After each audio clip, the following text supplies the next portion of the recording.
ভারতের পশ্চিমবঙ্গের কলকাতা আদালতে পিকে হালদার সহ বাকি অভিযুক্তদের বিচার প্রক্রিয়া শুরু হয়েছে। শনিবার কলকাতার নগর দায়রা আদালতের বিশেষ ইডি কোর্ট 1-এ বিচারক প্রসন্ন মুখোপাধ্যায়ের এজলাসে এই মামলাটি ওঠে। সেখানে আদালত 25শে সেপ্টেম্বর পরবর্তী হাজিরার দিন ধার্য করে।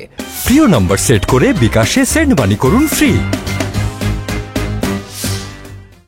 অভিযুক্ত আমানা সুলতানের জামিনের আবেদন করা হলেও পরে তা প্রত্যাহার করে তার আইনজীবী। তবে এর কারণ জানানো হয়নি। এছাড়া পিকে হালদারের ভাই প্রাণেশ কুমার হালদারের জামিনের আবেদন করা হয়েছে কলকাতার হাইকোর্টে। 9 সেপ্টেম্বর এই জামিনের আবেদন শুনানি হবে। এদিকে মামলার বিস্তারিত জানতে চাওয়া হলে সে বিষয়ে কিছু জানাননি ইডির আইনজীবী অরিজিৎ চক্রবর্তী।